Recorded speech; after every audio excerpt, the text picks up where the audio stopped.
Meus amados e queridos irmãos, eu vos saúdo com a doce e gloriosa paz do Senhor. Queremos, neste momento, glorificar o nome do nosso Deus, agradecendo a Ele pela vida, pela saúde e pela oportunidade de estarmos aqui tratando dos seus negócios, naturalmente com a sua ajuda, com a sua cooperação. Continue conosco fazendo esse trabalho que costumo dizer que não é meu, é nosso. É um trabalho que foi dado por Deus para que o fizéssemos. Continuamos estudando nesse terceiro trimestre as nossas lições da Escola Bíblica sobre o tema A Igreja e o Império do Mal. Como viver neste mundo dominado pelo espírito da Babilônia. Estas lições são comentadas pelo pastor Douglas Batista, da Igreja Assembleia de Deus do Distrito Federal. Que o Senhor nosso Deus nos abençoe a você, sua família, e nos encoraje para que continuemos resistindo ao espírito da Babilônia que a todo momento quer ameaçar o andamento da Igreja de Deus. Mas nós nos consolamos ao saber que o nosso Senhor Jesus Cristo, que é o dono da Igreja, ele disse que nem as portas do inferno prevaleceriam contra a Igreja. Ele já via, porque ele é Deus, o quanto a Igreja sofreria nos últimos dias, os problemas que ela passaria e que está passando. Mas alegremos-nos no Deus Todo-Poderoso, que nós seremos os vencedores. Nada pode abalar a marcha triunfante da Igreja que vai para o céu. Meus amados irmãos, introduzindo a nossa lição de hoje, que é a lição de número 12, sendo a Igreja do Deus vivo. É a lição de número 12, sendo a Igreja do Deus vivo. Neste dia 17 agora, a Igreja Assembleia de Deus no Brasil comemora o Dia Nacional da Escola Dominical. Como disse o pastor Antônio Gilberto, a maior escola do mundo. É a escola que, segundo ele, ensina, é a escola que, segundo ele, aprende enquanto ensina. Então, é a escola que ensina a educação cristã aos seus membros. E todas as manhãs de domingo, das 9 às 11, as igrejas, não só a Assembleia de Deus, mas várias outras, presbiterianas, batistas, estão abertas para você. Para você que gosta do ensino sistematizado, o ensino puro, o ensino bíblico. Vai lá, procura uma escola bíblica dominical, a que estiver mais próxima da sua casa. Não veja a denominação, a placa, não. A que estiver mais próxima, você vai lá, que ali você vai aprender a pureza da palavra de Deus. Ali há homens e mulheres preparados para fazer este trabalho. Mas se você preferir, se você mora aqui na região da Farolândia e preferir, você tem aqui algumas igrejas. Você tem a igreja aqui da Farolândia, você tem a igreja do Barroso e você tem a igreja do Augusto Franco 1. Augusto Franco ali na Avenida Canal 4. Você pode estar ali às 9 horas da manhã aprendendo a palavra de Deus. Se você quer acompanhar este vídeo lendo a Bíblia com a sua Bíblia aberta, você pode fazê-lo na primeira carta de Paulo a Timóteo, capítulo 3, versículo 14, e carta de Paulo aos Efésios, capítulo 5, versículos 25 a 27, e depois o versículo 32. Glória a Jesus.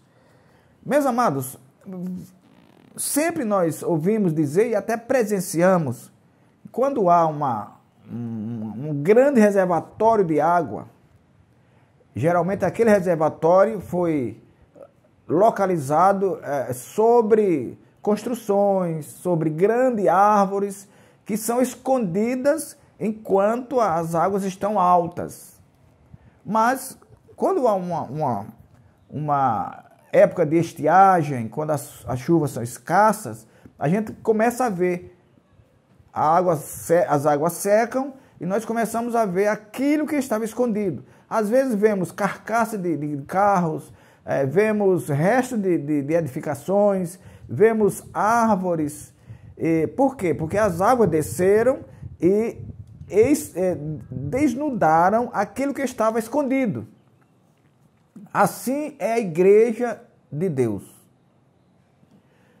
Quando os seus membros deixam de observar a pura, verdadeira e genuína palavra de Deus, as coisas contrárias a essa palavra começam a aparecer. O mundanismo, o materialismo, a cobiça, o relativismo, tudo isso começa a aparecer de dentro das igrejas quando ela começa a abandonar o estudo sistemático e cuidadoso da palavra de Deus. Porque a Bíblia, ela não existe só para a gente ler. Ela existe para que nós leiamos e estudemos. Mas pastor, eu não sei estudar. Você sabe estudar. Você ora a Deus e a Bíblia é interpretada por ela mesma. E o Espírito Santo ajudando. Você lê a sua Bíblia, medita, você ora, procura ajuda de alguém, vai para a escola bíblica, vai para os seus cultos de doutrina, para que você nunca perca a genialidade da palavra de Deus. Para que você nunca perca a pureza da palavra de Deus. A natureza da igreja do Deus vivo. Meus amados irmãos, quando nós falamos de igreja do Deus vivo, nós falamos da igreja do Deus Todo-Poderoso, o Deus que fez os céus e a terra. E essa igreja, ela muitas vezes ela aparece com alguns outros significados. Por exemplo, a igreja ela pode significar o prédio, um prédio, uma edificação onde reúnem-se pessoas para adorar a Deus. Ou ela pode também significar uma denominação. Por exemplo, alguém pode dizer, não, a minha igreja ensina o batismo no Espírito Santo. É uma igreja significando que é uma denominação. Aquela igreja ensina dessa forma. Ou ela pode também significar um grupo religioso de um local. Quando você quer falar, por exemplo, hoje nós dizemos que o maior movimento pentecostal do mundo está na igreja brasileira.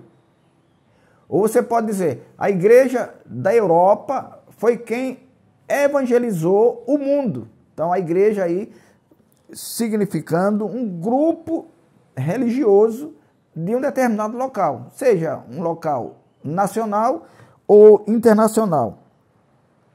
Então Paulo orienta para que andasse, ou o orientou, para que andasse na igreja do Deus vivo.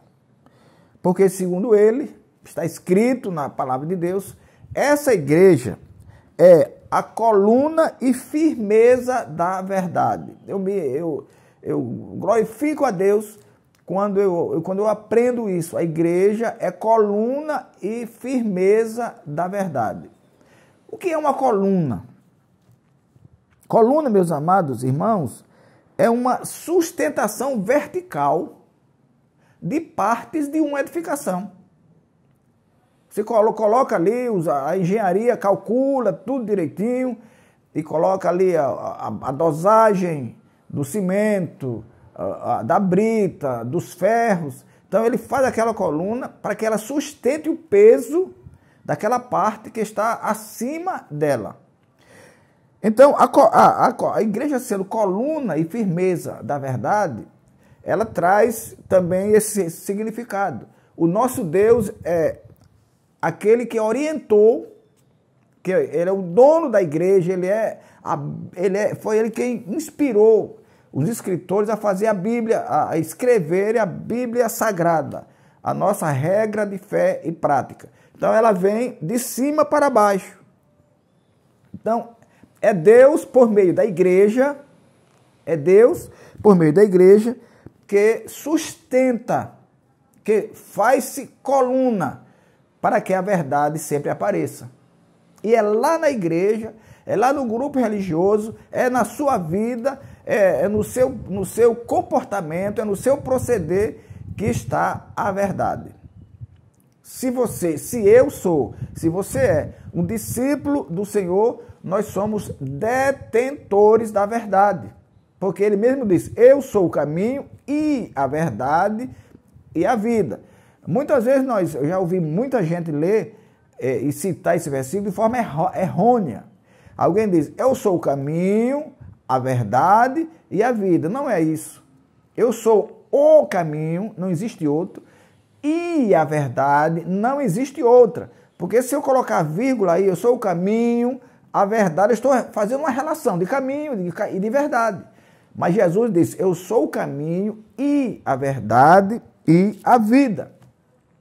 Glória a Deus. Então, a natureza da igreja do Deus vivo é essa. É a firmeza. É quando a igreja se apresenta como firmeza. É quando ali não há mentira. É quando ali não há falsificação da palavra. É quando ali há a lisura naquilo que nós lemos da Bíblia e transmitimos para os nossos ouvintes. Louvado seja o Senhor. A Bíblia assegura que a igreja de Deus, como eu disse, é a coluna e firmeza da verdade. Nessa metáfora, a igreja é o fundamento que sustenta a verdade. Já disse isso. É o fundamento. Sem ela, essa verdade descambaria. Sem a igreja, a verdade não existiria. Porque a igreja é a porta-voz de Jesus Cristo, que é a verdade. Quem é que está aqui na terra? Quem foi que Jesus deixou para continuar a pregação do Evangelho? Então, essa igreja que Deus entregou lá a Pedro, lembram que ele entregou a Pedro? Ele diz, olha, sobre esta pedra, ele referindo-se a ele próprio, edificarei a minha igreja. Então ele entregou a Pedro e de Pedro passou para todos aqueles que querem ser seguidores do Senhor.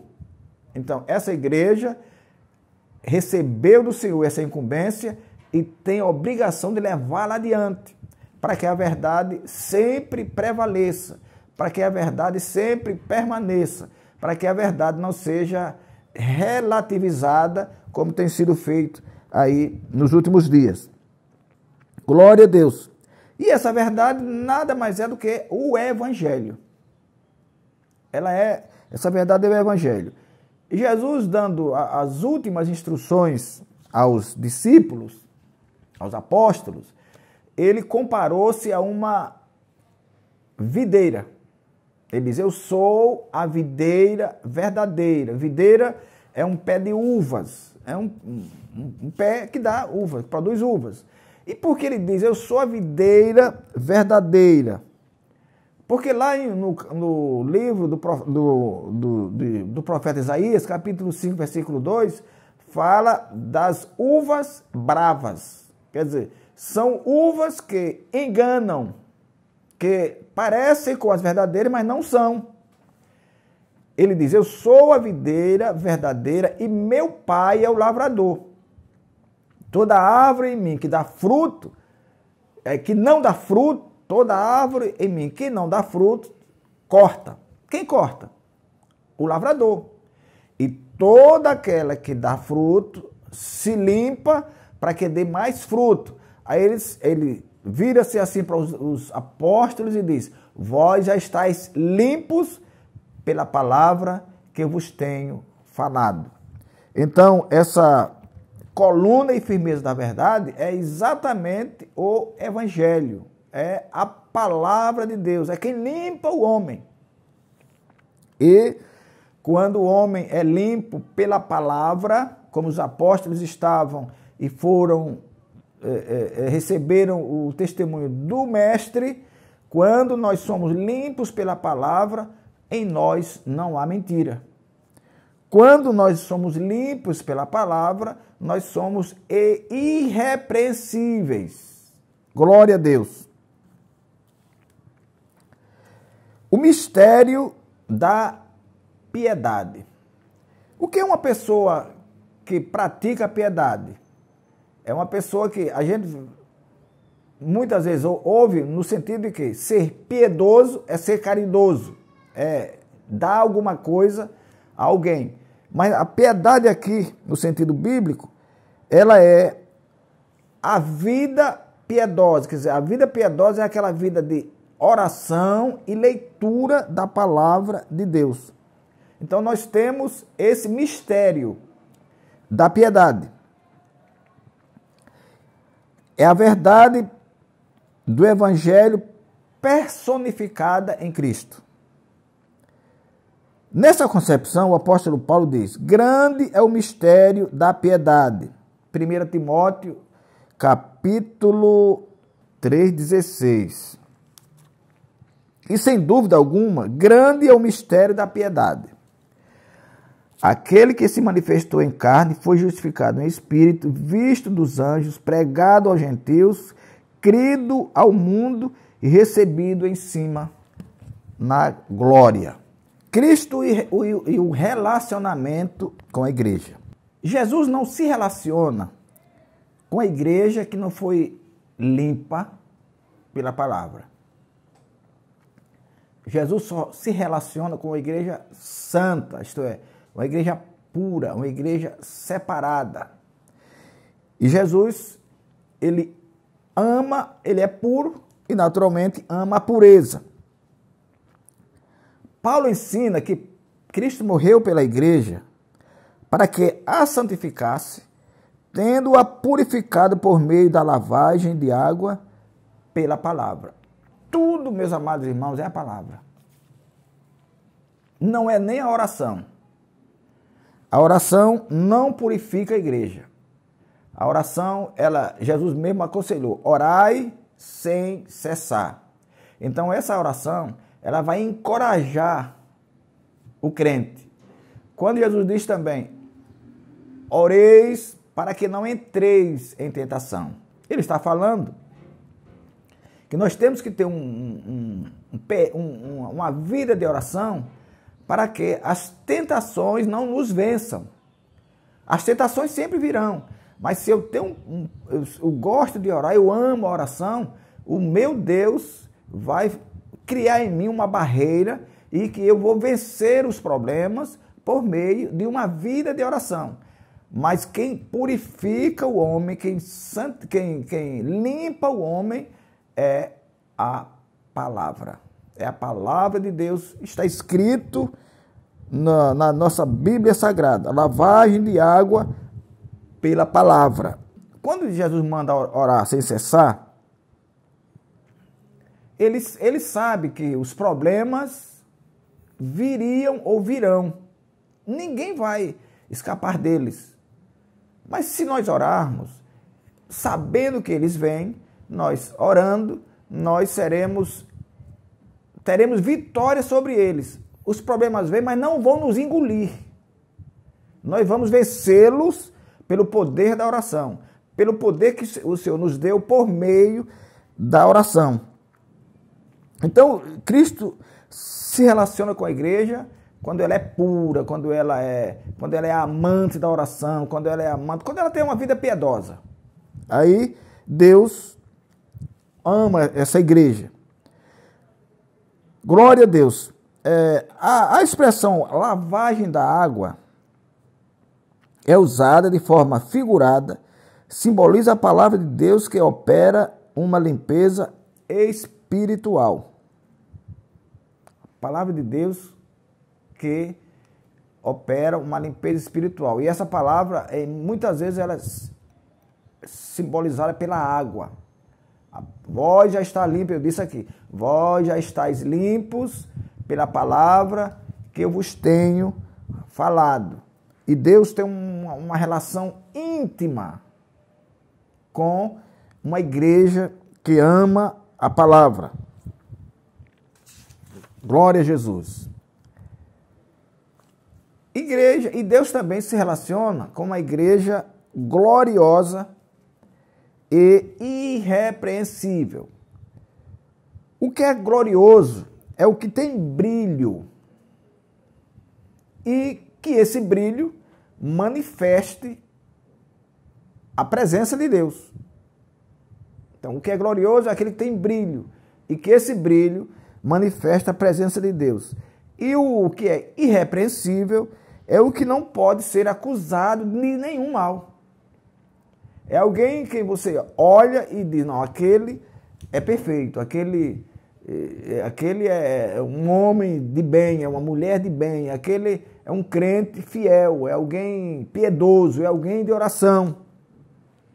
Então Deus se relaciona com a igreja assim, gloriosa e irrepreensível. Uma igreja que não falsifica a palavra, uma igreja que não usa os seus púlpitos para enganar, para arrecadar, para enriquecer.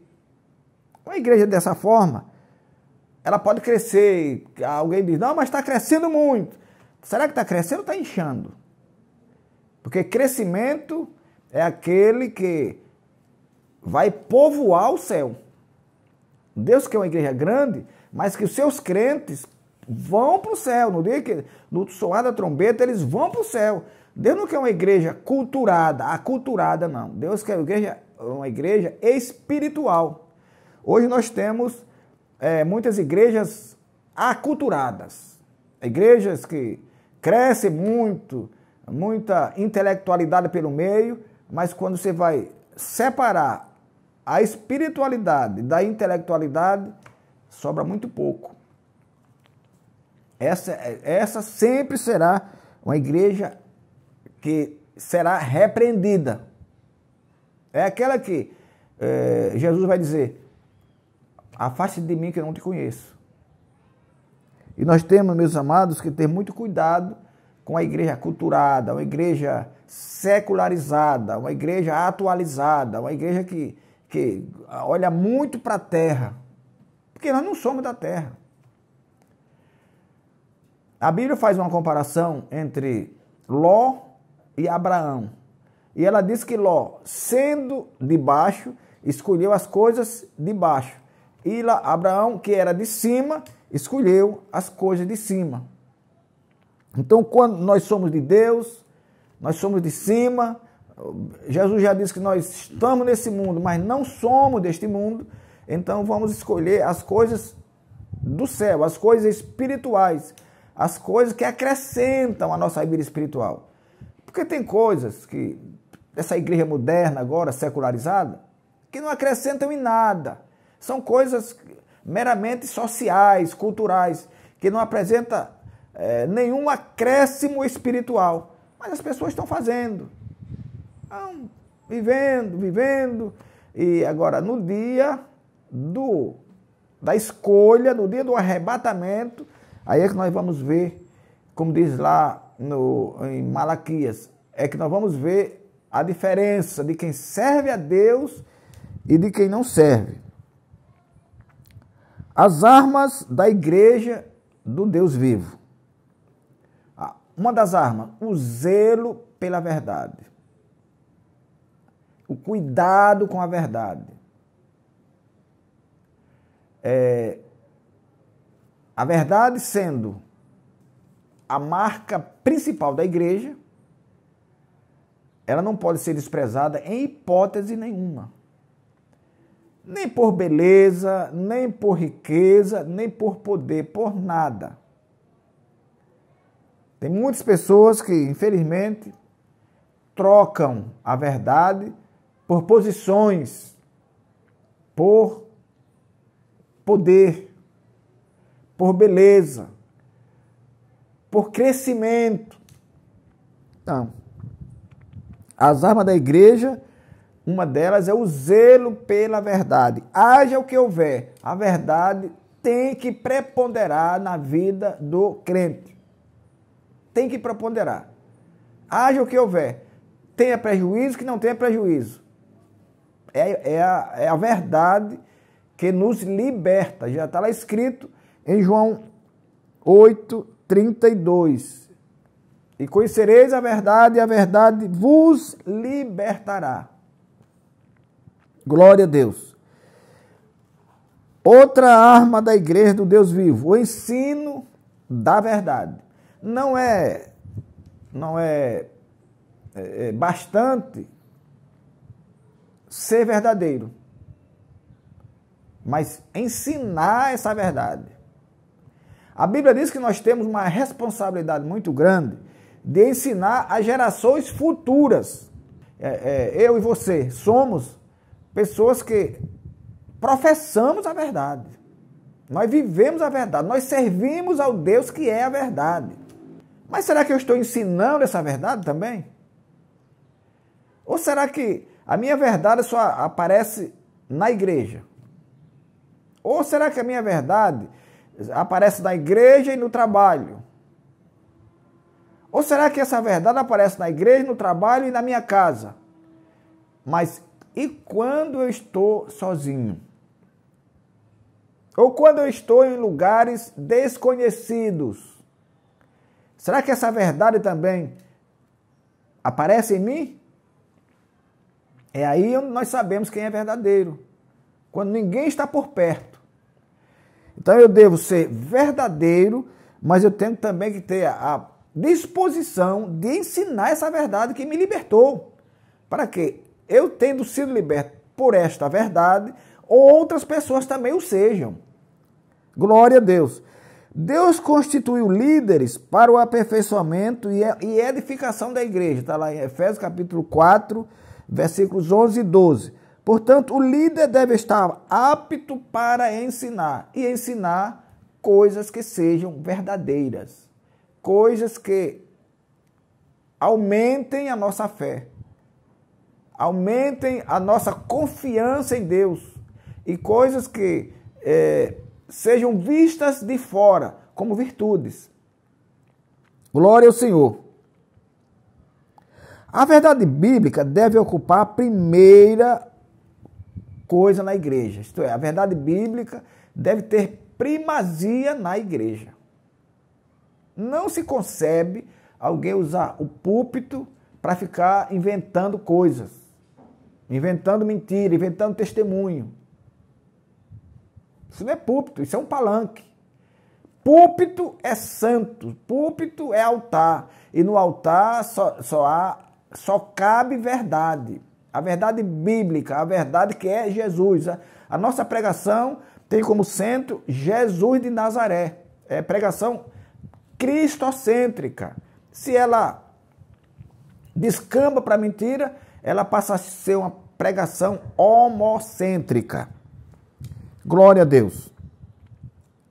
Não por acaso, na tese 54, Lutero ensinou que ofendemos a palavra de Deus quando no sermão não há tempo ao estudo da Bíblia, ou seja, quando a exposição da Bíblia não é o cerne da pregação. Quando a pregação se torna um discurso, meramente um discurso, sem Cristo pelo meio, sem cruz e muitas vezes sem nada. Um discurso desse só serve para que as pessoas percam tempo. E Lutero diz que ofendemos a palavra. Nós fomos chamados para sermos pregadores da palavra. Fomos chamados para ensinarmos a palavra. E não para sermos parlamentares. Não para sermos discursistas ou discursistas. Não. O nosso discurso tem que ter Cristo pelo meio. Nosso discurso tem que ter Cristo no final também. Glória ao Senhor Jesus Cristo de Nazaré. Diante dos ataques de desconstrução da fé, a igreja do Deus vivo precisa ser vigilante. Eu sei que Deus tem preparado uma igreja cuidadosa, uma igreja vigilante, para que não seja enganada pelo espírito da Babilônia. E esses ataques desconstrutivos estão cada dia mais visíveis, mais abertos. E peçamos a Deus muita graça, muita sabedoria, para que não sejamos engolidos por esses discursos que têm o único e principal objetivo: macular a igreja do Deus vivo, adulterar a doutrina bíblica e desencaminhar pessoas dos céus.